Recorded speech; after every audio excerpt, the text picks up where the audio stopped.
യേശു മതി, ആ സ്നേഹം മതി, തൻ ക്രൂശു മതി എനിക്ക്. യേശു മതി, തൻ ഹിതം മതി, നിത്യജീവൻ മതി എനിക്ക്.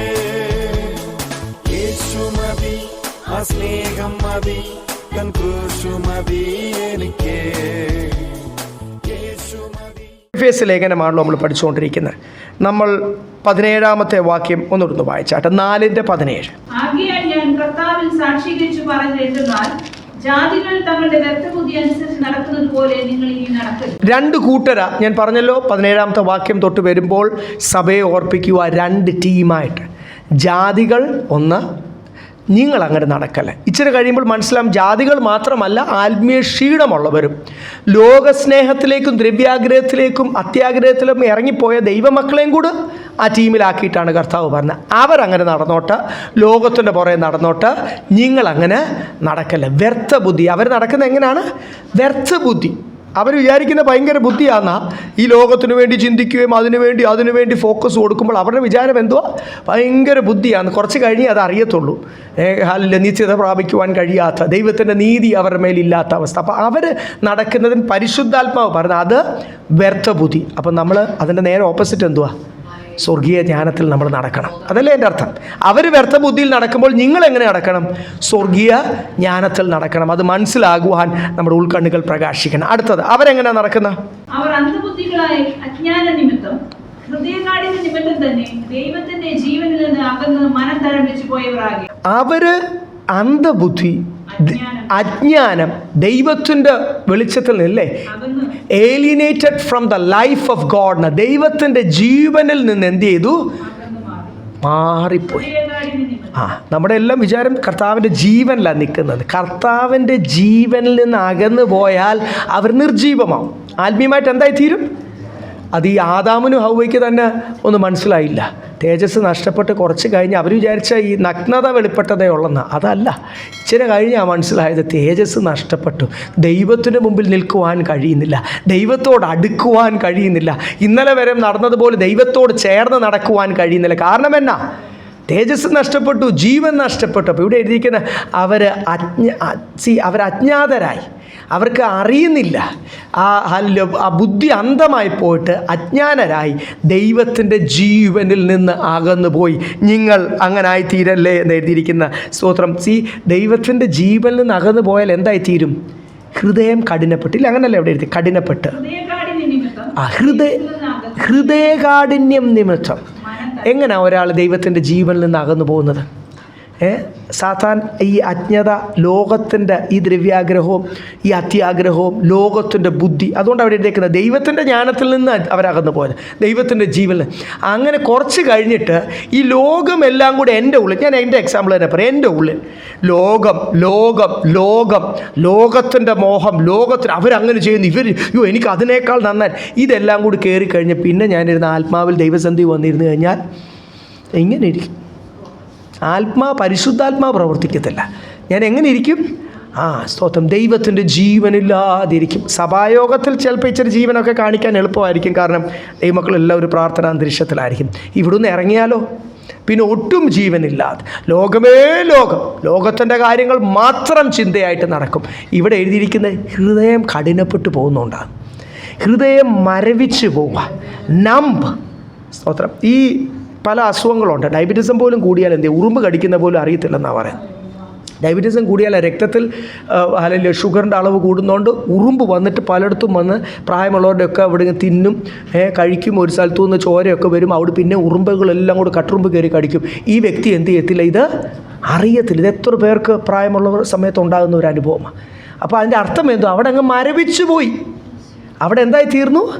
ഡയബറ്റീസും കൂടി, അല്ലെങ്കിൽ ഇതുപോലുള്ള പല അസുഖങ്ങളുണ്ട്.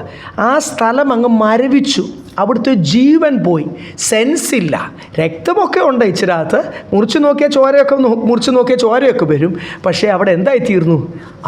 അതുപോലെ പല ദൈവമക്കൾ നോക്കിയാൽ ദൈവസന്ധിയിലൊക്കെ വരുന്നുണ്ട്, ആത്മാവൊക്കെ ഉണ്ടെന്ന് തോന്നും, സ്തോത്രമൊക്കെ പറയുന്നുണ്ട്, പാടുന്നുണ്ട്, കുറേ ബൈബിൾ വായിക്കാൻ ശ്രമിക്കുന്നുണ്ട്, മീറ്റിങ്ങിലൊക്കെ പോകുന്നുണ്ട്, കുറേ പ്രാർത്ഥിക്കുന്നുണ്ട്. പക്ഷേ എന്തായി തീർന്നു? ഹൃദയം കഠിനപ്പെട്ടു. Hard heart, numb heart. പരിശുദ്ധാത്മാവ് ആഴത്തിലുള്ള കാര്യങ്ങൾ പറയുമ്പോൾ ആ പ്രത്യാശയുടെ, ആ സ്വർഗത്തിൽ എനിക്ക് കർത്താവിനോട് കൂടി വസിക്കണം, അതിനുവേണ്ടി ഞാൻ ഒരുങ്ങണം, അതിനുവേണ്ടി എത്ര വിലയും ഞാൻ കൊടുക്കണം, അതിനുവേണ്ടി എന്തും ചെയ്യണം എന്നുള്ള ആ ആഗ്രഹമൊക്കെ പോയിട്ട് ലോകത്തിൽ ഹൃദയം കഠിനപ്പെട്ടു പോയി. ആത്മീയ കാര്യത്തിന് താല്പര്യമില്ല. അങ്ങനെയാണ് അവരെന്തായി തീരുന്നത്?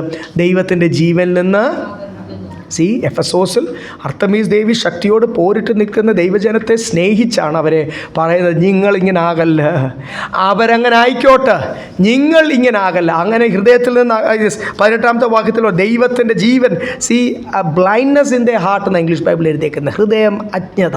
സ്തോത്രം, ഹാലലൂയ. അങ്ങനെ ഹൃദയം കഠിനപ്പെട്ടു, അന്ധബുദ്ധി. എന്നിട്ടാണ് ദൈവത്തിൻ്റെ ജീവനിൽ നിന്ന് അകന്നു പോകുന്നത്, ഒരു ദൈവഭയമില്ലാതായി പോകുന്നത്. സ്തോത്രം. അങ്ങനെ ആയി പോയി കഴിഞ്ഞാൽ പിന്നെ ആര് പറഞ്ഞാലും എന്ത് ചെയ്യത്തില്ല? കേൾക്കത്തില്ല. ആര് പറഞ്ഞാലും കേൾക്കത്തില്ല. സ്തോത്രം. അങ്ങനെ ഒരു അവസ്ഥയിലേക്ക് വരും. യെസ്. അത് കഴിഞ്ഞിട്ട് 19ാമത്തെ വാക്യം,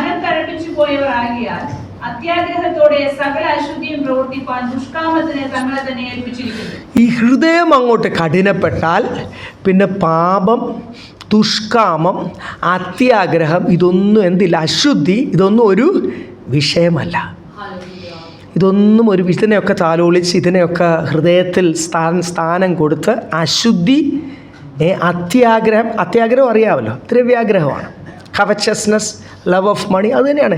ഇപ്പോൾ എനിക്ക് നടത്തുന്ന അവസ്ഥയിൽ എനിക്ക് സന്തോഷമില്ല, എനിക്ക് കൂടുതൽ വേണം, അതിന് വേണ്ടി തരണേ തരണേ തരണേ എന്ന് പ്രാർത്ഥിച്ചുകൊണ്ടിരിക്കും. അതാണ് ഇവിടെ ബൈബിളിൻ്റെ അകത്ത് എഴുതിയേക്കുന്ന അത്യാഗ്രഹം. ഹൃദയം കഠിനപ്പെട്ട് മനസ്സ് തഴമ്പിച്ച് അത്യാഗ്രഹം, അശുദ്ധി, ദുഷ്കാമം, പ്രൈസ് ലോർഡ്, ദൈവമക്കളായി തീരുന്നതാണ്. അങ്ങനായി തീരുമ്പോൾ, ഹൃദയം കഠിനപ്പെട്ട നിമിത്തം അങ്ങനായി തീരുമ്പോൾ 20ാമത്തെ വാക്യം, ഇനി പരിശുദ്ധാത്മാവിൽ അപ്പോസ്തലൻ ഓർപ്പിക്കുക, പല പ്രാവശ്യം, നിങ്ങൾ ശരിക്കും രക്ഷിക്കപ്പെട്ടതാണെങ്കിൽ എന്ന് വേറെ സ്ഥലത്ത് ഓർപ്പിക്കുന്ന പോലെ ഇവിടെ എഴുതിയിരിക്കുക. നിങ്ങൾ അങ്ങനെയല്ല കേട്ടത്. അനേകർ ചിലപ്പം സാഹചര്യം കൊണ്ട്, ഞാൻ കഴിഞ്ഞ ആഴ്ച ഒരു ഭവനം സന്ദർശിച്ചു. അവർക്ക് അത്രേ അറിയത്തുള്ളൂ, അവരങ്ങനെ ഒരു കൂട്ടത്തിലാണ് പോകുന്നത്, ഒന്നും അറിയത്തില്ല. യേശുവിൻ്റെ പേരും പറഞ്ഞ് ബിസിനസ്, അല്ലെങ്കിൽ ബിസിനസ്സിനെ വർദ്ധിപ്പിക്കും മാത്രം പറയുന്ന ഒരു കൂട്ടത്തിൽ പോകുന്നുണ്ട്. അവിടെ ഉള്ളവർ വചനം കേൾക്കുന്ന എന്തുവാ? ബിസിനസ്സിന് വർധനമുണ്ടോ, അത് മാത്രമേ കേൾക്കുന്നുള്ളൂ. അപ്പം അവർ ശരിക്കും വചനം കേട്ടിട്ടുണ്ടോ? ഇല്ല. അങ്ങനെയുള്ളവർ എന്ത് ചെയ്യാൻ? അവരത്രേ കേട്ടിട്ടുള്ളൂ. ദൈവം അവർക്ക് നല്ല വചനങ്ങൾ കേൾക്കാനുള്ള അവസരങ്ങൾ കൊടുക്കട്ടെ. പക്ഷേ എഫെസോസിലെ സഭയോട് പറയുക, നിങ്ങൾ അങ്ങനല്ല കർത്താവിനെ മനസ്സിലാക്കിയിരിക്കുന്നത്. ചിലർ ലോകസ്നേഹത്തിൻ്റെ പുറകിൽ, ദ്രവ്യാഗ്രഹത്തിൻ്റെ പുറകെ പോകുന്നവർ, അവർക്ക് അതായിരിക്കും താല്പര്യം, അവർക്ക് അത്രേ വചനം കേട്ടിട്ടുള്ളൂ, അത്രേ യേശുവിനെ അവർ മനസ്സിലാക്കിയിട്ടുള്ളൂ. പക്ഷേ ഇന്ന് പകൽക്കാലം നമ്മളോടും പറയുക, ഇവിടെ ഇരിക്കുന്ന ഓരോരുത്തരും എനിക്ക് വ്യക്തിപരമായിട്ട് അറിയാം.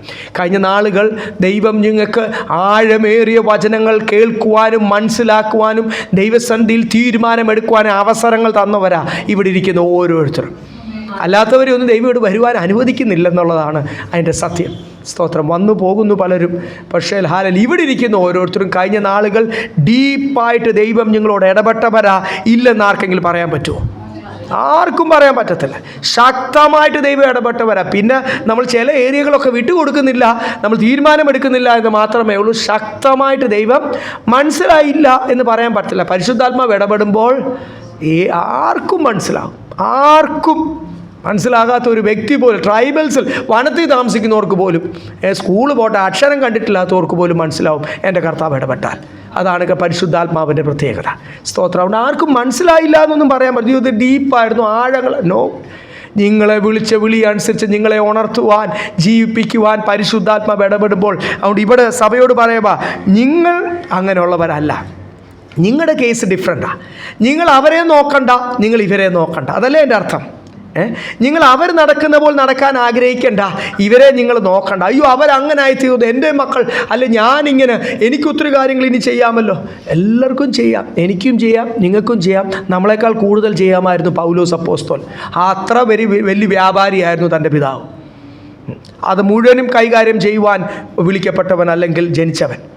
നമ്മളെക്കാൾ കൂടുതൽ വ്യാപാരം ചെയ്യുവാൻ അല്ലെങ്കിൽ അത്രയ്ക്ക് വലിയ രാജാക്കന്മാർ, ഒരു രാജാവ് തന്നിൽ നിന്ന് പണം ആഗ്രഹിച്ച് തന്നെ സഹായിക്കാൻ ശ്രമിച്ചു എന്ന് ബൈബിളിലിരുന്നു. അപ്പോൾ താൻ എത്ര വലിയ മനുഷ്യനും എത്ര വലിയ VIP മാൻ, അത് മുഴുവനും താൻ വിട്ട് തനിക്ക് പല കാര്യങ്ങൾ ചെയ്യാം. പക്ഷേ അപ്പോസ്തലൻ പ്രവൃത്തി പറയുന്ന പോലെ ആത്മാവിൽ ബന്ധിതനായി കർത്താവ് പറയുന്നത് കേട്ടുകൊണ്ട് ഞാൻ ആ സ്ഥലത്തേക്ക് പോകുന്നു എന്നല്ലേ പൗലോസ് പറഞ്ഞു 22-ാം അധ്യായത്തിൽ അപ്പോസ്തലൻ പ്രവൃത്തിയിൽ. Bound by the spirit of the Lord. പല കാര്യങ്ങൾ നമുക്ക് ചെയ്യാം. പക്ഷേ നിങ്ങൾ മനസ്സിലാക്കണം, അവരെ നോക്കണ്ട ഇവരെ നോക്കണ്ട, നമ്മുടെ കേസ് ഡിഫറെൻറ്റാണ്. ബിക്കോസ് നമ്മുടെ മേലുള്ള വിളി ശ്രേഷ്ഠമാണ്. ഫിലിപ്പിലേനും പറയുന്ന പോലെ ഒരു ഉന്നതമായ ശ്രേഷ്ഠമായ വിളി. ഈ ദിവസങ്ങൾ ആ വിളി അനുസരിച്ച് ഒരുങ്ങുവാൻ കർത്താവ് നമ്മളെ ഓരോരുത്തരെയും സഹായിക്കട്ടെ. വിളി പ്രൈസ് അത് മനസ്സിലാക്കിയില്ലെങ്കിൽ പിന്നെ ക്രിസ്തീയ ജീവിതം, പിന്നെ ദൈവസന്ധി വന്നിട്ട് കാര്യമില്ല. അത് മനസ്സിലാകാത്ത ഒരു ആരാധനയ്ക്ക് വന്നിട്ട് കാര്യമില്ല എന്നാണ് അതിൻ്റെ അർത്ഥം. വചനം കേട്ടിട്ടും കാര്യം. ആ വിളി പൗലോസ് അപ്പോസ്തലൻ ഓർപ്പിക്കുന്ന പോലെ make sure you are calling എന്ന് എഴുതിയിരിക്കുന്നത്. നിങ്ങളുടെ വിളിയും തിരഞ്ഞെടുപ്പ് എന്ത് ചെയ്യണം? ഞാൻ രക്ഷിക്കപ്പെട്ടു സ്നാനപ്പെട്ടു സഭയെ വന്നു എന്നല്ല, നിങ്ങളുടെ വിളിയും തിരഞ്ഞെടുപ്പും നമ്മൾ ഓരോരുത്തരും മനസ്സിലാക്കി അതനുസരിച്ച് നിൽക്കണം ലോകത്തിന് മുമ്പിൽ. സഭയിൽ മാത്രമല്ല ലോകത്തിനും എൻ്റെ വിളി അനുസരിച്ച് ഞാൻ നിൽക്കണം. നിങ്ങളുടെ കേസ് ഡിഫറെൻറ്റാണ്. അവരെ സഭയോട് പറയാം, എഫെസോസിലെ സഭയോട് പറയാം, ഗലാത്യ സഭയോ വേറെ സഭയോ ഒന്നും നിങ്ങൾ നോക്കണ്ട. നിങ്ങളെ വിളിച്ചിരിക്കുന്ന വിളി അനുസരിച്ച് നിങ്ങൾ അങ്ങനല്ല കർത്താവിനെ മനസ്സിലാക്കിയത്. 21 വായിച്ച്. നിങ്ങളോ യേശുവിൽ സത്യമുള്ളതുപോലെ അവരെ കുറിച്ച് കേട്ട് അവനിൽ ഉപദേശം ലഭിച്ചുവെങ്കിൽ ക്രിസ്തുവിനെ കുറിച്ച് ഇങ്ങനെയല്ല പഠിച്ചത്. കർത്താവിൽ നിന്ന് നിങ്ങൾ ഡയറക്റ്റായിട്ട് ഉപദേശം ലഭിച്ചുവെങ്കിൽ നിങ്ങൾ ഇങ്ങനെയല്ലല്ലോ ക്രിസ്തുവിനെ കുറിച്ച് ക്രൂശിക്കപ്പെട്ട ക്രിസ്തുവിനെ വളരെ വ്യക്തമായിട്ട് വരച്ച് കാട്ടിയെങ്കിൽ നിങ്ങൾ എങ്ങനെ ജീവിക്കണം? യെസ്, 22-23 വായിച്ചു. മുമ്പിലത്തെ നടപ്പ് സംബന്ധിച്ച് ചതിമോഹങ്ങളാൽ വഷളായി പോകുന്ന പഴയ മനുഷ്യനെ ഉപേക്ഷിച്ച് നിങ്ങളുടെ ഉള്ളിലെ ആത്മാവ് സംബന്ധമായ പുതുക്കം പ്രാപിച്ചു. ആത്മാവിൽ പുതുക്കം എല്ലാത്തിനും ഒരു പുതുക്കം പ്രാപിക്കണം എന്നാ 22-23 വാക്യത്തിൽ എഴുതിയിരിക്കുന്നത്.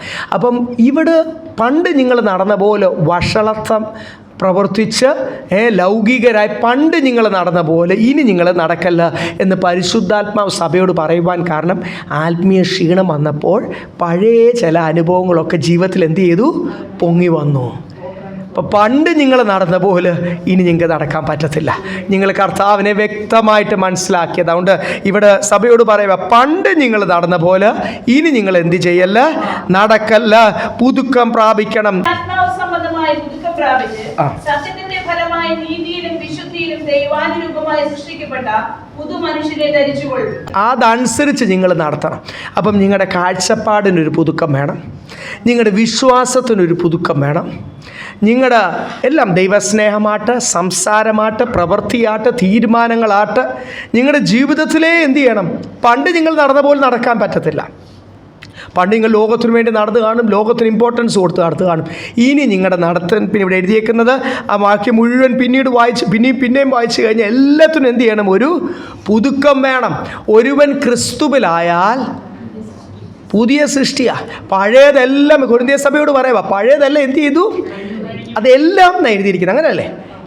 എവ്രിതിങ് ഹാസ് ഗോൺ എഴുതിയിരിക്കുന്നത്. പഴയത് എല്ലാം പോയി, ഇനി സർവവും എന്തുവാന്ന് എഴുതിയിരിക്കുന്നത്? Everything is new. കേട്ടോ? നിങ്ങളുടെ സംസാര രീതി, പ്രവൃത്തി, സ്വഭാവമേ കംപ്ലീറ്റ്ലി ഡിഫറെൻറ്റാണ്. ആ പുതുക്കം പ്രാപിക്കണം. അത് ഞാൻ പറഞ്ഞില്ല, രക്ഷിക്കപ്പെട്ട് സ്നാനപ്പെട്ട് ഒറ്റ ദിവസം കൊണ്ട് സംഭവിക്കത്തില്ല, 10 വർഷം കൊണ്ട് ചിലപ്പോൾ എന്ത് ചെയ്യത്തില്ല, സംഭവിക്കത്തില്ലെന്ന് നമ്മുടെയൊക്കെ ജീവിതം തെളിയിക്കുന്നു. ഇനിയും എത്ര ഏരിയ നമ്മുടെ ജീവിതത്തിൽ മാറാനായിട്ടുണ്ട്. 10-20 വർഷം കൊണ്ട് നടക്കത്തില്ല. പക്ഷേ ഇനി നമുക്ക് കളയാൻ എന്ത് ചെയ്യില്ല? സമയമില്ല. ഈ പുതുമനുഷ്യനാകാതെ കാഹളം ഊതുമ്പോൾ എടുക്കപ്പെടുമോ? നിങ്ങൾ പറ. ഞാൻ പറഞ്ഞു എന്ന് പറഞ്ഞ് ഇനി എന്നെ കുറ്റം വിധിക്കണ്ട. നിങ്ങൾ പറ. ഈ പുതുമനുഷ്യനാകാതെ പഴയ അനുഭവങ്ങൾ കയ്യിലുണ്ടെങ്കിൽ എടുക്കപ്പെടുമോ? വചനപ്രകാരം സ്നാനപ്പെട്ട സ്വർഗത്തിൽ പോവും, സഭയുടെ മെമ്പറാണ് സ്വർഗത്തിൽ പോകും എന്നൊക്കെ പഠിപ്പിക്കുന്നവർ കാണും. കാഹളം ഊതുമ്പോൾ അവരൊക്കെ വിവരം അറിയും. വചനപ്രകാരം, സത്യവചനപ്രകാരം നിങ്ങളോട് കഴിഞ്ഞ നാളുകൾ ദൈവാത്മാവ് ഇടപെട്ട വചനം അനുസരിച്ച് നിങ്ങളൊന്ന് ശോധന ചെയ്തേ. ഈ പഴയ അനുഭവങ്ങൾ, പഴയ മനുഷ്യൻ്റെ അനുഭവങ്ങൾ ഉണ്ടെങ്കിൽ എടുക്കപ്പെടുമോ ദൈവമക്കളെ? അതുകൊണ്ടാണ് വീണ്ടും FSS ഈ പുതുക്കം പ്രാപിക്കുവാൻ പരിശുദ്ധാത്മാവ് ഇങ്ങനെ എക്സ്പെക്റ്റ് ചെയ്തിരിക്കുമ്പോൾ പഴയത് പലതും പിന്നെയും പൊങ്ങി വരുന്നു. ഒരു ആത്മീയ ലെവലിൽ ഇരുന്നത് മുമ്പോട്ട് വളരേണ്ടതിൻ്റെ പകരം എന്ത് ചെയ്യുന്നു? വീണ്ടും ക്ഷീണിച്ച് പുറമോട്ട് പോകുന്നു. ആത്മാവിൽ ക്ഷീണിച്ചു പോകുന്നു, തീരുമാനങ്ങൾ ക്ഷീണിച്ചു പോകുന്നു. ഫോക്കസ് അറിയാതെ ലോകമായി പോകുന്നു. സ്തോത്രം. അതുകൊണ്ട് ഇവിടും ഓർപ്പിക്കുക, എല്ലാ വിഷയത്തിലും പുതുക്കം പ്രാപിക്കണം. അതിവിടെ എഫെസോസിലെ സഭയോടും കൊലോസിയ സഭയിലും ഇന്ന് രാവിലെ കൊച്ചിയിലെ സഭയോടും എറണാകുളത്തെ സഭയോടും ഒക്കെ കർത്താവിന് പറയാനുള്ളത് എന്തുവാ? ഒറ്റ കാര്യമാ ദൈവസഭയോട് പറയാനുള്ളത്. അല്പകാലമേ ഉള്ളൂ കാഹളം ഊതാൻ. പുതിയ മനുഷ്യനായി തീരണം, പുതുക്കം പ്രാപിക്കണം സർവ്വത്തിലും. കൊലോസി ലേഖനം ഒന്ന് വായിച്ചേ. കൊലോസി ലേഖനം 3-ാം അധ്യായം 10-ാമത്തെ വാക്യം വായിച്ചേ. കൊലോസിയൻസ് 3:10. തന്നെ സൃഷ്ടിച്ചവന്റെ പ്രതിമ പ്രകാരം പരിജ്ഞാനത്തിനായി പുതുക്കം പ്രാപിക്കുന്ന പുതിയ മനുഷ്യനെ ധരിച്ചിരിക്കുന്നുവല്ലോ. കണ്ടോ, ഇവിടും എഴുതിയിരിക്കുന്നു, നമ്മളെ സൃഷ്ടിച്ച ദൈവത്തിൻ്റെ പ്രതിമ പ്രകാരം, according to the image of the Son of God. യേശുവിനെ പോലായിത്തീരണം. സകലത്തിലും എന്ത് ചെയ്യണം? പുതുക്കം പ്രാപിക്കണം. അതിൻ്റെ മേളിലുണ്ടല്ലോ വർത്തമാനത്തിലൊക്കെ ഫിൽത്തി കമ്മ്യൂണിക്കേഷൻസ് എഴുതിയിരിക്കുന്നത്. വായിച്ചേ 7 തൊട്ട് അവിടെ. ജീവിച്ചിരുന്ന കാലം നിങ്ങളും മുമ്പേ അവയിൽ നടന്നു പോന്നു. ഇപ്പോഴോ നിങ്ങളും കോപം, ക്രോധം, ഈർഷ്യ, വായിൽ നിന്ന് വരുന്ന ദൂഷണം. മതി. കോപം, ക്രോധം, ഈർഷ്യ, വായിൽ നിന്ന് വരുന്ന ദൂഷണം, ദുർഭാഷണം. ഇംഗ്ലീഷ് എഴുതിയേക്കുന്ന filthy communication that comes out of your mouth. ആരോടാ പറയുന്നത്? കൊലോസ്യ സഭയോടാണ് പറയുന്നത്. വായിൽ നിന്ന് എന്ത് വരുന്നു? അഴുക്ക് വർത്തമാനങ്ങൾ വരുന്നു. ഇത് മാറ്റിയില്ലെങ്കിൽ പരിശുദ്ധാത്മാവ് അന്യഭാഷയാൽ നിറയപ്പെടാൻ കഴിയത്തില്ല. പുതുഭാഷകൾ എന്ത് ചെയ്യാൻ പറ്റില്ല.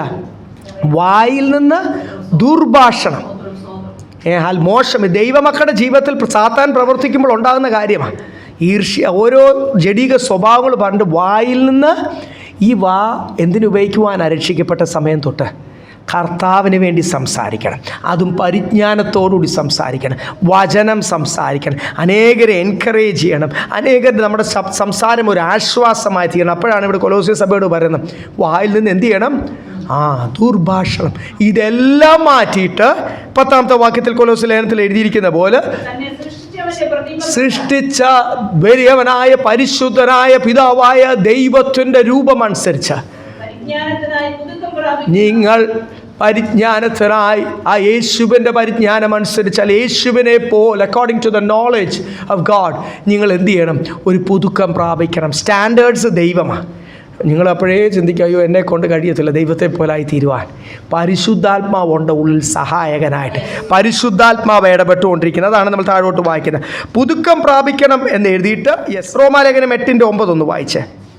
ഈ പ്രവർത്തനം പരിശുദ്ധാത്മാവിൽ കൂടെ നടക്കുന്നതെന്ന് അവിടെ എഴുതിയിരിക്കുന്നത്. റോമൻസ് 8:9. നിങ്ങളോ ദൈവത്തിന്റെ ആത്മാവ് നിങ്ങളിൽ വസിക്കുന്നു എന്ന് വരികയും ജഡസ്വഭാവമുള്ളവരല്ല ആത്മസ്വഭാവമുള്ളവരല്ല. ദൈവത്തിന്റെ പരിശുദ്ധാത്മാവ് നിങ്ങളിൽ വസിക്കുന്നു എങ്കിൽ നിങ്ങൾ ആരല്ല? ജഡം എന്ന് പറയുമ്പോൾ എന്തുവാ? ലോക സ്വഭാവം ഉള്ളവരല്ല, അല്ല ഈ ശരീരത്തിന് ഇഷ്ടമുള്ള സ്വഭാവമുള്ളവരല്ല. നിങ്ങൾ ആത്മസ്വഭാവം. പരിശുദ്ധാത്മാവ് നിങ്ങളിൽ വസിക്കുന്നു എങ്കിൽ, അവിടെ എല്ലാം ഒരു സീഫ് കണ്ടീഷൻ വരുന്നുണ്ട്. എങ്കിൽ നിങ്ങളിങ്ങനെയാണ്. അല്ലെങ്കിൽ എഫിൻ്റെ കൂടെ ഒരു ദെന്നൂടുണ്ട്. അല്ലെങ്കിൽ എന്തായിത്തീരും? നിങ്ങളിങ്ങനെ ആയിത്തീരും. സ്തോത്രം. എത്ര വ്യക്തമാണ് പരിശുദ്ധാത്മാവ് സഭയോട് പറയുന്നത്. നിങ്ങളുടെ ജീവിതത്തിലെ ജഡസ്വഭാവം പൂർണ്ണമായിട്ട് പോകുന്നില്ലെങ്കിൽ പരിശുദ്ധാത്മാവ് നിങ്ങളിൽ വസിക്കുന്നില്ലെന്നല്ല എൻ്റെ അർത്ഥം. പരിശുദ്ധാത്മാവ് നിങ്ങൾ വസിക്കുന്നുണ്ടെങ്കിൽ നിങ്ങളെ സൃഷ്ടിച്ചവൻ്റെ സൃഷ്ടിച്ച ദൈവത്തിൻ്റെ പ്രതിമ പ്രകാരം നിങ്ങളായിത്തീരും. ഈ ദിവസങ്ങൾ ഞാനും നിങ്ങളും ഒക്കെ ഫോക്കസ് കൊടുക്കേണ്ട ഏരിയയാണ്. ഞാൻ പറഞ്ഞില്ലേ, ഈ ഭയങ്കര കാര്യങ്ങളൊക്കെ പറഞ്ഞ് ഞാനങ്ങ് ആത്മീയനാന്ന് സ്വയനീതി പറഞ്ഞുകൊണ്ടിരിക്കാതെ നമ്മൾ ഇടയ്ക്കൊക്കെ ശാന്തമായ ഇത് ചിലപ്പം കുടുംബ പ്രാർത്ഥനയിൽ സഭായോഗത്തിനൊക്കെ നടക്കത്തില്ലായിരിക്കും. കാര്യം ഇവിടെ നമ്മളങ്ങ് ഇരിക്കുക, ഇങ്ങനെ റെഡിയായിട്ട് ഫുള്ളായിട്ടിരിക്കുക, ഞാനങ്ങ് തികഞ്ഞവനായിട്ട്. ഈ വ്യക്തിപരമായിട്ട് അതിനെ കർത്താവ് പറഞ്ഞതിന് ഒന്ന് കരയാൻ കുറച്ച് സമയം വേർതിരിക്കണം. കരയാൻ എന്ത് ചെയ്യണം? കുറച്ച് സമയം പേര് നിങ്ങളുടെ മുറിക്കകത്തോട്ട് പോയി കതവടച്ച് രഹസ്യത്തിൽ നിങ്ങളുടെ പിതാവിനോട് പ്രാർത്ഥിക്കാനാണ് പറയുന്നത്. ആ സമയത്ത് ഒന്ന് ശാന്തമായി അങ്ങോട്ട് പറഞ്ഞുകൊണ്ടിരിക്കാതെ, ഈ വായിക്ക് അപ്പോഴെങ്കിലും ഒരു റെസ്റ്റ് കൊടുക്കും. അങ്ങോട്ട് പറഞ്ഞുകൊണ്ടിരിക്കുക, എനിക്ക് അത് വേണം ഇത് വേണം എന്ന് പറഞ്ഞുകൊണ്ടിരിക്കാതെ കുറച്ച് നേരം ശാന്തമായിട്ട് ദൈവസന്നിധിയിലിരുന്ന് എൻ്റെ ജീവിതത്തെ ഞാൻ എന്ത് ചെയ്യണം? എന്നോട് കർത്താവ് സംസാരിക്കും. ഈ ദിവസങ്ങൾ ഇടപെടുന്നത് ആ വചനം അനുസരിച്ചും എൻ്റെ വിളി അനുസരിച്ചും ഒന്ന് ശോധന ചെയ്യണം. അപ്പോൾ തീർച്ചയായിട്ടും പരിശുദ്ധാത്മാവ് എൻ്റെ കുറവുകൾ എൻ്റെ കണ്ണിൻ്റെ മുമ്പിൽ നിരത്തി വെക്കും. വചനത്തിൻ്റെ വാഗ്ദത്തമാണ് ഇതൊക്കെ. ആ വാഗ്ദത്തം കേട്ടോ, ഞാൻ നിൻ്റെ കണ്ണിൻ്റെ മുമ്പിൽ എന്ത് ചെയ്യും? ആ ഏരിയയിലൊക്കെ ക്ലിയറൻസ് പ്രാപിച്ചാലേ പറ്റൂ, എന്നാലും സ്വർഗത്തിൽ പോകത്തും. അതുകൊണ്ട് നമ്മുടെ കുറവുകൾ നമ്മുടെ കണ്ണിൻ്റെ മുമ്പിൽ നിരത്തി വെക്കുമ്പോൾ ആ വിഷയത്തിലൊക്കെ തീരുമാനമെടുക്കണം, ദൈവത്തിൽ നിന്ന് കൃപ പ്രാപിക്കണം, ബലമേറ്റെടുക്കണം. ഇവിടെ എഴുതിയിട്ടില്ലേ, നമ്മൾ വായിച്ചില്ലേ, പരിശുദ്ധാത്മാവിനാലാണ് ഈ ചേഞ്ച് നമ്മുടെ ജീവിതത്തിൽ വരുന്നത്. അതുകൊണ്ടാണ് ശിഷ്യന്മാരോട് പറയുന്നത്, ഈ പരിശുദ്ധാത്മാ ശക്തിയെ നിറവ് പ്രാപിക്കുന്നവരെ നിങ്ങൾ അവിടെ ഇരുന്ന് എന്ത് ചെയ്യും, മുട്ടുമേ ഇരുന്ന് ഇറങ്ങണ്ട. യെരൂശലേം വിട്ട് നിങ്ങൾ പോയാൽ പരാജയമായി തീരുന്നേ. നിങ്ങൾ കുറേ എന്തൊക്കെയോ പ്രവർത്തിക്കുന്നു എന്ന് പറയും, പിശാച് നിങ്ങളുടെ തലയ്ക്കടിക്കും, അവസാനം വേറൊരു ദുരുപദേശവുമായിട്ട് നിങ്ങളിങ്ങനെ നടക്കും. മറ്റൊരു ഉപദേശം, ഇപ്പോൾ ഈ അന്ത്യകാലത്ത് ഒത്തിരി മറ്റൊരു ഉപദേശമല്ലേ പ്രസംഗിക്കപ്പെടുന്നത്. ലൂക്കോസിൻ്റെ സുവിശേഷം കർത്താവ് പറഞ്ഞ വാക്യങ്ങളൊക്കെ വായിക്കുന്ന ഷുവറാകാൻ. ലൂക്കോസ് 24:49, ലൂക്കോസ് 24:49. വാഗ്ദത്തം ചെയ്തതിനെ ഞാൻ നിങ്ങളുടെ മേലയക്കും, നിങ്ങളോ ഉയരത്തിൽ നിന്ന് ശക്തി ധരിക്കുവോളം നഗരത്തിൽ പാർപ്പീൻ എന്നും അവിടെ. ഇവിടെ എഴുതിയിരിക്കുന്ന എൻ്റെ പിതാവ് വാഗ്ദത്തം ചെയ്ത ശക്തി യേശു പറയുക, ഞാൻ നിങ്ങളുടെ മേലയക്കും. അപ്പോൾ ആരാ ശക്തി പകർന്നത്? യേശു കർത്താവ്. നമ്മുടെ മേൽ പരിശുദ്ധാത്മാവിൻ്റെ ശക്തി പകർന്നത് ആരാ? സ്തോത്രം, പ്രൈസ് ദി ലോർഡ്. യോഹന്നാൻ സ്നാപകനും അത് വ്യക്തമാക്കിയില്ലേ, എൻ്റെ പുറകിൽ വരുന്നവൻ, ഇനി വരുന്നവൻ, അവൻ്റെ ചെരുപ്പിൻ്റെ വാറയക്കുവാൻ ഞാൻ യോഗ്യനല്ല, ഞാൻ നിങ്ങളെ വെള്ളം കൊണ്ടാണ് സ്നാനം കഴിപ്പിക്കുന്നത്, അവൻ നിങ്ങളെ തീ കൊണ്ടും ആത്മാവിനാലും നിങ്ങളെ സ്നാനം കഴിക്കും എന്ന് പറഞ്ഞപ്പോൾ തന്നെ ഇവിടെ ആ യേശു കർത്താവ് അത് വ്യക്തമാക്കുക. എൻ്റെ പിതാവ് വാഗ്ദത്തം ചെയ്ത പരിശുദ്ധാത്മാവ്, യേശു പറയുക, ഞാൻ നിങ്ങളുടെ മേലയക്കും. നിങ്ങൾ എന്ത് ചെയ്യണം? ഉയരത്തിൽ നിന്ന് ആ ശക്തി ധരിക്കുവോളം കാത്തിരുന്നത് പ്രാപിക്കാൻ, എന്നിട്ട് പ്രവർത്തിച്ചാൽ മതി. സ്തോത്രം. വളരെ വ്യക്തമായിട്ടല്ലേ എഴുതിയിരിക്കുന്നത്. അല്ലെങ്കിൽ എന്നിട്ട് നമ്മൾ ആൾക്കാർക്ക് വേണ്ടി പ്രാർത്ഥിക്കേണ്ടതും ആത്മാവിൽ പോരാടേണ്ടതും ഒക്കെ. അപ്പം ഉയരത്തിൽ നിന്നുള്ള ശക്തി പ്രാപിച്ചില്ലെങ്കിൽ, ഞാൻ പറഞ്ഞല്ലോ, ഈ നാളുകൾ ലാസ്റ്റ് ഡേയ്സ്, അന്ത്യനാളുകൾ. ചെറുപ്പക്കാരും പ്രായമുള്ളവരും ഒരിക്കൽ അഭിഷേകം പ്രാപിച്ചവരും ഒക്കെ പണ്ടത്തെ 2 ലൈനും പറഞ്ഞുകൊണ്ടിരിക്കാതെ ഉയരത്തിൽ നിന്ന് ശക്തി പ്രാപിക്കുക, നിറവ് പ്രാപിക്കുവോളം നിറഞ്ഞിട്ട് ഇറങ്ങിയാൽ മതി. അപ്പോൾ ഇടയ്ക്കൊക്കെ ഈ ചോർന്ന് പോകുന്നെങ്കിൽ വീണ്ടും എന്ത് ചെയ്യണം? നിറവ് പ്രാപിക്കും, ഉയരത്തിലെ ശക്തി പ്രാപിക്കുമ്പോൾ. ഈ ദിവസങ്ങൾ നമ്മൾ പ്രാർത്ഥിക്കേണ്ടതും ഫോക്കസ് ചെയ്യേണ്ടതും, കർത്താവേ, മടുപ്പിക്കുന്ന ഒരു കാലഘട്ടത്തിൽ കൂടെ നമ്മൾ കടന്നു പോകുന്നില്ലേ.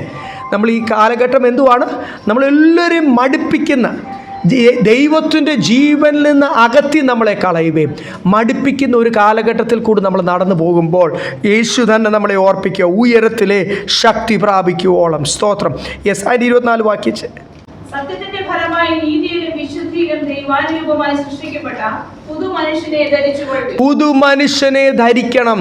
പഴയ സ്വഭാവങ്ങൾ പലതും ഞാൻ വാക്യങ്ങൾ എടുക്കുന്നില്ല, ലിസ്റ്റിൽ എഴുതിയിട്ടുണ്ട്.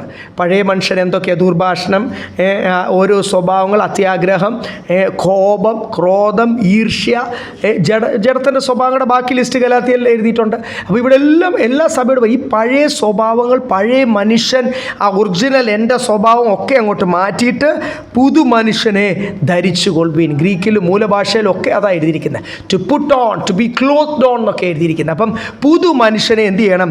ധരിച്ചു കൊള്ളുവീൻ. പഴയ സ്വഭാവം. ഇതാണ് വാഗ്ദത്തം. ഈ വാഗ്ദത്തം എന്ന് പറഞ്ഞ് ഈ നാളുകൾ തെറ്റിച്ച് പഠിപ്പിക്കുന്ന വല്ല ഭൗമിക വിഷയമാണ്. വാഗ്ദത്തമുണ്ട്, ഇതിനെ എവിടെയെങ്കിലും അയക്കും. ദൈവത്തിൻ്റെ സാക്ഷിയായിട്ട് അഭിഷേകം പ്രാപിച്ച് ലോകത്തിൻ്റെ അറ്റത്തോളം പോയി സാക്ഷികളായി തീരുവാനാണ് കർത്താവ് പറഞ്ഞിരിക്കുന്നത്.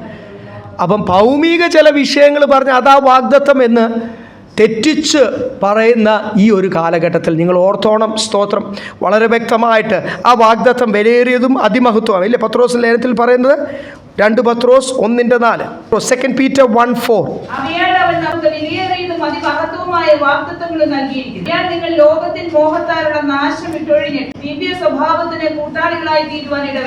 ഇവിടെ വളരെ വ്യക്തമായിട്ടല്ലേ എഴുതിയിരിക്കുന്നത്? വാഗ്ദത്തം വിലയേറിയതും അതിമഹത്വമായ വാഗ്ദത്തം. അത് പ്രാപിച്ചുകൊണ്ട് ഈ ലോകത്തിൻ്റെ സ്വഭാവങ്ങൾ എന്ത് ചെയ്യണം? വിട്ട് അകന്നി, ഇല്ലേ, ജഡ സ്വഭാവങ്ങളൊക്കെ വിട്ട് കർത്താവിൻ്റെ എന്തായിത്തീരണം?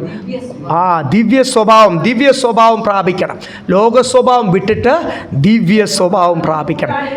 സ്തോത്രം. അതിനു വേണ്ടിയാണ് വിലയേറിയതും അതിമഹത്വമായ വാഗ്ദത്തങ്ങൾ പ്രാപിച്ച് ഈ ലോക സ്വഭാവം വിട്ട് കർത്താവിൻ്റെ ദിവ്യ സ്വഭാവം പ്രാപിക്കണം. എത്ര വ്യക്തമായിട്ടാണ് പത്രോസിൻ്റെ ഒരു എഴുത്ത് അങ്ങനെയാണ്, വളരെ ക്ലിയർ. പൗലോസിൻ്റെ കുട്ടി ഇങ്ങനെ ഫിലോസഫിക്കലായിട്ടൊന്നും വരത്തില്ല, ഉള്ള കാര്യങ്ങൾ ക്ലിയർ, കാര്യങ്ങൾ ഷോർട്ട് ആൻഡ് സ്വീറ്റ്. അതുകൊണ്ട് നിങ്ങൾ ഈ ദിവസങ്ങൾ പ്രാർത്ഥിക്കുമ്പോഴൊക്കെ പ്രാർത്ഥിക്കും, കർത്താവേ വചനത്തിനാഴമേറിയ വാഗ്ദത്തങ്ങൾ എന്നോട് സംസാരിക്കണമേ. അതൊക്കെ കേൾക്കുമ്പോഴേ അതിൻ്റെ ആ സ്വർഗീയ അനുഭവത്തിൻ്റെ ശ്രേഷ്ഠതയും മഹത്വവും ഒക്കെ മനസ്സിലായി, അത് വിലയേറിയതാ, അത് അതിമഹത്വമാണെന്ന് മനസ്സിലായി നമ്മൾ അതിന് ഫോക്കസ് കൊടുക്കത്തുള്ളൂ. സ്വർഗീയമായ കാര്യത്തിൽ പുതു മനുഷ്യനെ ധരിക്കുവീൻ, പഴയതെല്ലാം മാറിയിട്ട് എന്ത് ചെയ്യണം? വീണ്ടും വീണ്ടും 24-ാമത്തെ വാക്യത്തിൽ പുതു മനുഷ്യനെ ധരിക്കുവീൻ. 25 ആകയാൽ ഭോഷ്ക് ഉപേക്ഷിച്ച് ഒരുത്തൻ താന്താന്റെ കൂട്ടുകാരനോട് സത്യം സംസാരിപ്പിൻ, നാം തമ്മിൽ അവയവങ്ങളല്ലോ. ആകയാൽ 1-2 കാര്യങ്ങളാണ് 24-ാമത്തെ വാക്യത്തിൽ ഭോഷ്ക് ഉപേക്ഷിപ്പീൻ. 26-ൽ പറയുന്നത് എന്തുവാ? കോപിക്കല്ല, കോപിച്ചാൽ പാപം ചെയ്യാതിരിപ്പിൻ, സൂര്യൻ അസ്തമിക്കുവോളം നിങ്ങൾ കോപം വെച്ചു. പല കാര്യങ്ങളാണ്. ഭോഷ്ക് ഉപേക്ഷിപ്പീൻ, ആ സത്യാത്മാവിൽ നടക്കുവാൻ കഴിയാതെ, സത്യത്തിൽ കോൺസെൻട്രേറ്റ് ചെയ്യുവാൻ കഴിയാതെ, സത്യത്തിന് ഫോക്കസ് ചെയ്യുവാൻ കഴിയാതെ, ബൈബിൾ പറയുന്നത് ഒരു ഭോഷ്കിൻ്റെ ആത്മാവിനാൽ എന്നാണ് പറയുന്നത്. അതങ്ങോട്ട് വന്നു കഴിയുമ്പോൾ പിന്നെ എല്ലാം സ്വന്തം കാര്യം നേടാൻ വേണ്ടിയുള്ള കാര്യവും അതിനുവേണ്ടി എന്തും പറയുവാൻ എന്തും ചെയ്യുവാനുള്ള അവസ്ഥകളിലേക്കൊക്കെ നടക്കും. ആകയാൽ ഭോഷ്ക് ഉപേക്ഷിപ്പീൻ, കാരണം സത്യാത്മാവ് വിട്ടുപോകും. സത്യാത്മാവ് എന്ത് ചെയ്യും? വിട്ടുപോകും. ഭോഷ്ക് ഉപേക്ഷിപ്പീൻ. 26-ാമത്തെ വാക്യത്തിൽ പറയുന്നു കോപിക്കല്ല. തൊട്ട് മുമ്പോട്ട്, കോപിച്ചാൽ പാപം ചെയ്യാതിരിപ്പിൻ, സൂര്യൻ അസ്തമിക്കുവോളം നിങ്ങൾ കോപം വെച്ചുകൊണ്ടിരിക്കരുത്, പിശാചിന് ഇടം കൊടുക്കരുത്. വളരെ ഫോക്കസ് കൊടുക്കേണ്ട 2 കാര്യങ്ങളാണ്. ഒന്ന് അസത്യം, അത് വേണ്ട. ഹല്ലേലൂയ. ഭോഷ്ക് വേണ്ട. രണ്ടാമത് കോപിക്കല്ല. ഇതൊക്കെ നമ്മുടെ കൺട്രോൾ തെറ്റി നമ്മളെ കൃപയിൽ നിന്ന് വീഴ്ത്തുന്ന ഏരിയകളാണ്. എന്നിട്ട് 27-ാമത്തെ വാക്യത്തിൽ പറയുന്നു ഒരല്പം പോലും ഇടമാർക്ക് കൊടുക്കല്ല പിശാചിന്. ഒരിച്ചിരി ലോകസ്നേഹം, ലോകത്തിൻ്റെ കാര്യങ്ങൾ അകത്തോട്ട് വന്ന് ഇച്ചിരി ലക്ഷറിയും സൂപ്പർ ലക്ഷറിയും ഒക്കെ സ്വപ്നം കാണാൻ ഒരല്പസമയം നമ്മുടെ മനസ്സിന് കൊടുത്താൽ വിൽ ഗെറ്റ് ക്യാരീഡ് അവേ, ഇല്ലേ? നമ്മളങ്ങ് മാറിപ്പോവും. കാറ്റ് നമ്മളെ കൊണ്ടുപോകുന്ന പോലും, പല ഉപദേശത്തിൻ്റെ കാറ്റിനാലൊക്കെ അലഞ്ഞു പോകുന്ന പോലെ നമ്മളങ്ങ് മാറിപ്പോവും. അതുകൊണ്ട് അല്പം പോലും എന്തു ചെയ്യില്ല, സാത്താൻ ഈ ഒരു ആഗ്രഹവും ദുരാഗ്രഹവും അത്യാഗ്രഹവും ഈ ലോകത്തിൽ മാനിക്കപ്പെടുന്ന കാര്യമൊക്കെ അങ്ങോട്ട് ചിന്തിച്ച് വാഗ്ദത്വമുണ്ട്, ആരോ പറഞ്ഞിട്ടുണ്ടെന്ന്. എൻ്റെ കർത്താവിൻ്റെ ഹിതമാണ്, കർത്താവ് അങ്ങനെ നടത്തും. ഉയർച്ചകളിലും താഴ്ചയാണേലും ക്രിസ്തുവിൻ്റെ സ്നേഹത്തിൽ നിന്ന് എന്നെ അകറ്റുവാൻ സ്തോത്രം. അപ്പോസ്തലന്മാർക്കും കർത്താവിനും കിട്ടാത്തതാണോ നമ്മൾ ഈ ആഗ്രഹിക്കുന്നത്? അപ്പോഴേ അറിയത്തില്ലേ ആഗ്രഹം സത്യാത്മാവിനാൽ അല്ലെന്ന്. സ്തോത്രം. അതുകൊണ്ട് കർത്താവ് ഇവിടെ ഇരിക്കുന്ന നമ്മളെ ഓരോരുത്തരെയും അപ്പോസ്തലന്മാർ പോയ പോലൊന്നും അല്ല, അവരെക്കാളൊക്കെ എത്ര നമുക്കൊന്നും അപ്പോസ്തലനെ പോലെ അത്രയും സഹിക്കുവാൻ കഴിയാത്തത് കൊണ്ട് നമുക്ക് സഹിക്കാൻ പറ്റുന്നതേ കർത്താവ് നമുക്ക് സഹിക്കാൻ പറ്റുന്ന പരീക്ഷകളെ നമുക്ക് തരുന്നുള്ളൂ. ചെറിയ ചെറിയ വിലകളെ നമ്മൾ കൊടുക്കുന്നുള്ളൂ. വലിയ ഞാൻ പറഞ്ഞില്ലേ, ഈ 22-ാം തീയതിയൊക്കെ വിധി വരാൻ പോകുന്ന ആ ദൈവദാസൻ, UP-യിലെ ആ ദൈവദാസനും ഭാര്യയും നിങ്ങളെ ഓർപ്പിച്ചല്ലോ, ഞങ്ങൾ ആദ്യമേ നമ്മൾ പ്രാർത്ഥിച്ചല്ലോ അഭിഷേകത്തിന് വേണ്ടി. സ്തോത്രം. ഹല്ലേലൂയ. 2 വർഷമായി 8 മാസം കണ്ടിന്യൂസ് ജയിലിൽ കിടന്നു, അല്ലാതെ പലവട്ടം ജയിലിൽ കിടന്നു, ഭാര്യയും ഭർത്താവും. 2 മാസം. എന്തിനാണ്? അവർ ചെയ്ത വല്ല തെറ്റിനാണോ? അവർ സുവിശേഷം പറഞ്ഞു, ആൾക്കാർ വിശ്വാസത്തിൽ വന്നു, മതപരിവർത്തന ബില്ല് പാസ്സായി UP-യിലായതുകൊണ്ട് അവരെ പിടിച്ച് ജയിലിലിട്ടിരിക്കുക. സോ അത് എത്ര പേരാണ് വില കൊടുക്കും ദൈവമക്കളെ. നമുക്കൊരല്പം, ഞാനിന്നൊരു മഴക്കോൾ കണ്ടപ്പോൾ ഞങ്ങൾ പറയുമായിരുന്നു, ദൈവമേ ഇന്ന് മഴക്കോൾ കണ്ടിന് എത്ര പേര് വരും എന്നറിയത്തില്ല. അപ്പോഴേ ഓരോരുത്തർ 10 മണിയായപ്പോൾ മെസ്സേജ് അയച്ചു. പല കാരണങ്ങൾ, എന്തെങ്കിലുമൊക്കെ എക്സ്ക്യൂസ് പറയണ്ടേ പാസ്റ്ററോട്, അതുകൊണ്ട് വയ്യെന്നോ ആർക്കാണ് പറ്റുന്നത്? എല്ലാവരും നമ്മൾ ക്ഷീണങ്ങളൊക്കെ ഒരു പ്രായം കഴിയുമ്പോൾ ക്ഷീണങ്ങൾ കാണും, വയ്യാതെ കാണും, അല്ലെ എന്തെങ്കിലുമൊക്കെ അവസ്ഥകൾ ശാരീരിക പ്രശ്നത്തിൽ കൂടെ ഒക്കെ ആയിരിക്കും ഓരോരുത്തർ. അപ്പോൾ ഒരു മഴക്കോൾ കണ്ടാൽ എന്തു ചെയ്യും? 3-4 കുടുംബം അപ്പോഴേ മെസ്സേജ് അയച്ചു വരത്തില്ല. ഇനി ഒരു ഇടി മഴയും കൂടെ ആണല്ലോ. സ്തോത്രം. അല്ല, അപ്പം ഞാൻ പറഞ്ഞില്ല, സാഹചര്യങ്ങളൊന്നും ജയിക്കുവാൻ കഴിയുന്നില്ല. സാത്താൻ കൊണ്ടിരുന്ന അവസ്ഥകളെ ഒന്ന് ജയിക്കുവാൻ കഴിയുന്നില്ല. എത്രത്തോളം ആത്മാവിൽ ക്ഷീണിതരാന്നല്ലേ എൻ്റെ അർത്ഥം. പക്ഷെ നമ്മൾ പറയുന്നതോ വലിയ വമ്പ് കാര്യങ്ങളാണ്, കൊമ്പത്തെ കാര്യങ്ങളാണ്. നമ്മുടെ സ്വയനീതി അനുസരിച്ച് നമ്മളിപ്പോൾ ഏത് ലെവലിലാണ്? കർത്താവിൻ്റെ തൊട്ടടുത്ത് നിൽക്കുക. സ്തോത്രം. അതുകൊണ്ട് നമ്മുടെ ആത്മാവിൻ്റെ ക്ഷീണം നമ്മൾ തന്നെ അല്പം പോലും സാത്താൻ ഇടം കൊടുക്കല്ല. പുതുമനുഷ്യനെ ധരിപ്പീൻ. ആ ജഡിക സ്വഭാവങ്ങൾക്ക് ഓരോന്ന് ഫോക്കസ് കൊടുത്ത് കൊരിന്ത്യ സഭയിലും കൊലോസ്യ ലേഖനത്തിൽ നിന്നൊക്കെ നമ്മൾ വായിച്ച പോലെ 28 വായിച്ചു. കള്ളൻ ഇനി കക്കാതെ മുട്ടുള്ളവനെ ദാനം ചെയ്യുവാൻ ഉണ്ടാകേണ്ടത്, കൈകൊണ്ട് നല്ലത് പ്രവർത്തിച്ച് അധ്വാനിക്കത്രേ. 28-ാമത്തെ വാക്യത്തിൽ പറയുക ബി ഹാർഡ് വർക്കിംഗ്. അതാണ് ഇവിടെ എഴുതിയിരിക്കുന്നത്. വേറെ ആരുടെയെങ്കിലും ചെലവിൽ ജീവിക്കല്ല. നമ്മൾ എന്ത് ചെയ്യണം? നല്ലപോലെ അധ്വാനിക്കണം. അങ്ങനെ അധ്വാനിക്കുമ്പോൾ ആത്മാവിൽ എരിവുള്ളവരായി തീരും. കേൾക്കുന്നവർക്ക് കൃപ ലഭിക്കേണ്ടത് ആവശ്യം പോലെ ആത്മീയ വർധനയ്ക്കായി നല്ല വാക്കല്ലാതെ ആകാത്തതൊന്നും നിങ്ങളുടെ വായിൽ നിന്ന് പുറപ്പെടും. നല്ലപോലെ അധ്വാനിച്ച് ജീവിക്കണം.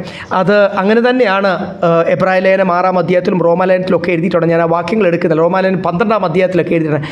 മന്ദതയാകാതെ, അതാണ് ഞാൻ ഈ പറഞ്ഞത്. Do not be lazy, be fervent in the spirit എന്നാണ് എഴുതിയേക്കുന്നത്. മന്ദതയുള്ളവരാകാതെ എന്ത് ചെയ്യണം? ആത്മാവിൽ എരിവുള്ളവരായി തീരും. എബ്രായ ലേഖനം 6-ാം അധ്യായത്തിലും റോമാലേഖനം 12-ാം അധ്യായത്തിലും എഴുതിയിട്ടുള്ള വാക്യങ്ങളൊന്നും ഞാൻ എടുക്കുന്നത് എനിക്ക് അറിയാവുന്ന വാക്യമാണ്. അപ്പോൾ ഈ ആത്മാവിൽ എരിവ് പോലും പോയിട്ട്, ആത്മാവിൽ എരിവ് പോകുമ്പോഴാണ് എന്തായി തീരുന്നത്? മന്ദതയുള്ളവരായി. എല്ലാത്തിനും എക്സ്ക്യൂസും പറഞ്ഞുകൊണ്ട് ആരാധനയ്ക്ക് വരാനും മന്ദത, ആരാധിക്കാനും മന്ദത, ബൈബിൾ വായിക്കാനും മന്ദത. സ്തോത്രം. അവർക്ക് താല്പര്യമുള്ള കാര്യത്തിന് ചിലപ്പോൾ മന്ദത കാണത്തില്ല. ബാക്കിയുള്ള കർത്താവ് നമ്മളെ വിളിച്ചിരിക്കുന്ന വിളി അനുസരിച്ചുള്ള കാര്യങ്ങൾക്കെല്ലാം എന്തുവാണ്? സ്തോത്രം. അതുകൊണ്ട് നല്ലപോലെ അധ്വാനിക്കുന്നവരായി തീരണം. മന്ദത മാറ്റി എരിവുള്ളവരായി തീരണം. ആകാത്ത വർത്തമാനങ്ങൾ പറയില്ല എന്ന് പറഞ്ഞിട്ടാണ് ഇതെല്ലാം. എന്തിനാണ് ഇത്രയും ശുദ്ധീകരണം? ഈ നമ്മളെ കട്ട് ചെയ്യുമ്പോൾ ഇച്ചിരി വേദനയുള്ള കാര്യമാണ് ഇല്ലേ? നമ്മൾ ഈ ചിലപ്പം പൈനാപ്പിൾ എടുക്കുമ്പോഴായിരിക്കും, അല്ലെങ്കിൽ ചില പച്ചക്കറിയൊക്കെ എടുക്കുമ്പോൾ ചീഞ്ഞ ഭാഗങ്ങളൊക്കെ കാണും. മുഴുവൻ കളയാൻ പറ്റുമോ? ബാക്കിക്ക് കുഴപ്പമില്ല. നമ്മൾ എന്ത് ചെയ്യും? ചീഞ്ഞത് ഒത്തിരി ഉണ്ടെങ്കിൽ ഇച്ചിരി കയറ്റി മുറിക്കും ഇല്ലേ? നമ്മുടെ ഒത്തിരി ജഡിക സ്വഭാവങ്ങളുണ്ടെങ്കിൽ കർത്താവ് എന്ത് ചെയ്യും? ഇച്ചിരി കയറ്റി അങ്ങോട്ട് ചെത്തും. നല്ലൊരു ഭാഗം അങ്ങ് പോകും. നമ്മൾ എന്തൊക്കെയോ ലോകത്തിലുണ്ട് കരുതി വെച്ചിരിക്കുന്ന, അല്ലെങ്കിൽ അതിൻ്റെ നല്ലൊരു ഭാഗം അങ്ങ് ചെത്തി കളയും. അതൊക്കെ വേദനയുള്ള ഏരിയകളായില്ലേ? സ്തോത്രം. ഇവിടെ എഴുതിയിരിക്കുന്ന അതിൻ്റെ കാരണം എന്തുകൊണ്ടാണ്? 30-ാമത്തെ വാക്യത്തിലിരിക്കുന്ന നമ്മൾ കർത്താവിൻ്റെ മന്ദിരമാ. കർത്താവ് വസിക്കുവാൻ വേണ്ടി ഈ ലോകത്തിൽ സൃഷ്ടിച്ചിരിക്കുന്ന കൊച്ചു അതിപരിശുദ്ധ സ്ഥലങ്ങളാണ്. ഇംഗ്ലീഷ് എഴുതിയിരിക്കുന്ന ടെമ്പിൾ ഓഫ് ഗോഡ്. 30-ാമത്തെ വാക്യം വായിച്ച്, ദൈവത്തിന്റെ പരിശുദ്ധാത്മാവിനെ ദുഃഖിപ്പിക്കരുത്, അവനാലല്ലോ നിങ്ങൾക്ക് വീണ്ടെടുപ്പ് നാളിനായി മുദ്രയിട്ടിരിക്കുന്നത്. ദൈവത്തിന്റെ പരിശുദ്ധാത്മാവ് വസിക്കുവാനുള്ള മന്ദിരമാണ്. ഇംഗ്ലീഷ് എഴുതിയിരിക്കുന്നത് temple of the holy ghost. കൊരിന്ത്യലേഖനത്തിൽ എഴുതിയിട്ടുള്ളത് നിങ്ങൾ ആരാണ്? പരിശുദ്ധാത്മാവിൻ്റെ മന്ദിരമാണ്. പഴയ നിയമ കാലഘട്ടത്തിൽ എവിടെ ദൈവത്തിൻ്റെ സാന്നിധ്യം വസിച്ചുകൊണ്ടിരുന്നത്? യെരൂശലേം ദേവാലയത്തിൽ, പരിശുദ്ധ സ്ഥലത്തുമല്ല, അതിപരിശുദ്ധ. ആരും അവിടെ ഒരു അശുദ്ധിയും ചെന്നെത്താത്ത, ഇനി അശുദ്ധനായ ഒരു മഹാപുരോഹിതൻ പോലും അതിൻ്റെ അകത്ത് കാല് കുത്തിയാൽ എന്ത് ചെയ്യും? മരിച്ചു വീഴും. അപ്പോൾ ഒരല്പം പോലും അശുദ്ധി എത്താത്ത ഒരു സ്ഥലത്ത് മാത്രമേ ദൈവത്തിൻ്റെ ഷക്കീന അല്ലെങ്കിൽ ദൈവത്തിൻ്റെ തേജസ് ഇറങ്ങി വരത്തുള്ളൂ എന്ന് ബൈബിളിൻ്റെ പ്രമാണമാണ്. യഹോവയായ ദൈവത്തിൻ്റെ സ്വഭാവമാണ്. നമുക്കതറിയാം. ഒന്നുകൂടി ഞാൻ വ്യക്തമാക്കട്ടെ. ഒരല്പം പോലും അശുദ്ധി ഇല്ലാത്ത സ്ഥലത്തെ ദൈവത്തിൻ്റെ സാന്നിധ്യം ഇറങ്ങി വരത്തുള്ളൂ, ദൈവം അവിടെ വസിക്കത്തുള്ളൂ. ഇപ്പോൾ സമാപന കൂടാരവുമില്ല, യെരൂശലേം ദേവാലയവുമില്ല. ഇപ്പോഴെന്തോ ഉള്ളത്? ലോകത്തിൽ ഓരോ റോട്ടിൽ, ഞാൻ അങ്ങനെ പറയുവാൻ ആഗ്രഹിക്കുന്നു, എറണാകുളത്തെ ഭാഷയിൽ ഓരോ സ്ട്രീറ്റിൽ, ഓരോ റോട്ടിൽ, ഓരോ സ്തോത്രം സ്ഥലത്ത് ഹല്ലേലൂയ ദൈവത്തിൻ്റെ മന്ദിരങ്ങളുണ്ട്. ആരാണ്? നമ്മുടെ ഭവനമല്ല, നമ്മുടെ കുടുംബമല്ല, എൻ്റെ ഹൃദയം. ഇത് വ്യക്തിപരമാണ്. അതുകൊണ്ട് എൻ്റെ ഹൃദയം, ഒരു കുടുംബത്തിൽ തന്നെ ചിലപ്പോൾ എല്ലാവരുടെയും ജീവിതത്തിൽ, എല്ലാവരുടെയും ഹൃദയത്തിൽ കർത്താവിന് വസിക്കുവാൻ യോഗ്യമല്ലാതിരിക്കുമ്പോൾ നമുക്ക് പ്രാഗൽഭ്യത്തോടുകൂടി ഇന്ന് പകൽക്കാലം പറയാം, എൻ്റെ ഹൃദയം, ഞാൻ താമസിക്കുന്ന റോട്ടിൽ ദൈവത്തിൻ്റെ പരിശുദ്ധാത്മാവ് വസിക്കുവാൻ വിശുദ്ധിയോടുകൂടി തിരഞ്ഞെടുത്തിരിക്കുന്ന പാത്രം, അല്ലെങ്കിൽ ദൈവത്തിൻ്റെ നിവാസ സ്ഥലം, അല്ലെങ്കിൽ the house of God, the temple of God, അത് എൻ്റെ ഹൃദയമാണ്. അതുകൊണ്ട് ഞാൻ ഈ ദൈവത്തിൻ്റെ ആലയത്തെ ശുദ്ധിയോടുകൂടി സൂക്ഷിക്കുവാൻ എന്നെ ദൈവം ഏൽപ്പിച്ചിരിക്കുന്ന ഒരു ഉത്തരവാദിത്തമാണ്. 30-ാമത്തെ വാക്യം ഒന്നുകൂടെ വായിച്ചേ. കാരണം എന്നാ? ദൈവത്തിന്റെ പരിശുദ്ധാത്മാവിനെ ദുഃഖിപ്പിക്കരുത്, അവനാലല്ലോ നിങ്ങൾക്ക് വീണ്ടെടുപ്പ് നാളിനായി മുദ്രയിട്ടിരിക്കുന്നത്. പരിശുദ്ധാത്മാവ് വസിക്കുവാനും പരിശുദ്ധാത്മാവിനാൽ നമ്മൾ എന്ത് ചെയ്യുക? മുദ്രയിട്ട്. അതിനാണ് ഇത്രയും വാക്യങ്ങൾ, നമ്മൾ ഈ വായിച്ച വാക്യങ്ങൾ മുഴുവനും പഴയത് ഉപേക്ഷിപ്പീൻ, പുതു മനുഷ്യനെ ധരിപ്പീൻ, ആ ദൈവത്തിന് ആത്മാവിനെ ധരിപ്പീൻ എന്നൊക്കെ പറഞ്ഞിട്ടാണ് എഴുതിയിരിക്കുന്നത്. കാരണം എന്നാ? അതിനാലല്ലോ ദൈവത്തിൻ്റെ പരിശുദ്ധാത്മാവിനാൽ നിങ്ങളെ എന്ത് ചെയ്തിരിക്കുക? മുദ്രയിട്ടിരിക്കുക. നമ്മൾ വിചാരിച്ചിരിക്കുന്ന രക്ഷിക്കപ്പെട്ട, സ്നാനപ്പെട്ട, അഭിഷേകം പ്രാപിച്ചപ്പോൾ ഒരു നിറവിനാലൊക്കെ നിറച്ചു കുറച്ച് ദിവസത്തേക്ക് നമ്മളെ ഒരു മുദ്ര ഇടുന്ന എന്തിനാണെന്നറിയാം? പോസ്റ്റ് ഓഫീസിൽ. അത് എവിടും തുടങ്ങുന്നു, നമ്മളിടുന്ന ആ ബോക്സിലിടുന്ന ആ പോസ്റ്റ് ഓഫീസിൽ നിന്ന് ഒരു സീലടിക്കും. സീലടിച്ചാൽ പോസ്റ്റ് ഓഫീസിൻ്റെയും RMSൻ്റെയും അവരുടെ ഡിപ്പാർട്ട്മെൻറ്റ് ഉത്തരവാദിത്തമാണ് ഇത് ചെന്നെത്തേണ്ട രാജ്യത്തിലോ സംസ്ഥാനത്തിലോ സ്ഥലത്തോ അവരുടെ വീട്ടിൽ ഇത് കൊണ്ട് കൊടുക്കുന്നത് വരെ അതാരുടെ ഉത്തരവാദിത്തമാണ്. എന്തെങ്കിലും മിസ്സായിപ്പോയാൽ നമ്മൾ ആരെതിരെ കംപ്ലയിൻറ്റ് ചെയ്യും? അവരതിനുള്ള കോമ്പൻസേഷനും ചെയ്യേണ്ടതായിട്ടുണ്ട്. അപ്പം ഇത് പോസ്റ്റ് ഓഫീസ് ഇതിനെ മുദ്ര ചെയ്താൽ പോസ്റ്റൽ ഡിപ്പാർട്ട്മെൻറ്റ് ഉത്തരവാദിത്തമാണ് ഇത് ചെല്ലേണ്ടടുത്ത് കൊണ്ട് ചെന്ന് എത്തിക്കുക. ഇവിടെ ആരാലാ മുദ്ര ചെയ്തിരിക്കുന്നത്? പരിശുദ്ധാത്മാവിനാലാ മുദ്ര ചെയ്തിരിക്കുന്നെങ്കിൽ പരിശുദ്ധാത്മാവിൻ്റെ ഉത്തരവാദിത്തമാണ്. രക്ഷിക്കപ്പെട്ട ദിവസം തൊട്ട് നമ്മുടെ ജീവിതത്തിൽ മാറ്റം വരേണ്ട ഏരിയകൾ, ക്ഷീണം വരേണ്ട ഏരിയകൾ, ചീയുന്ന ഏരിയകൾ വരെ ഉണ്ട്, അറിയാമോ?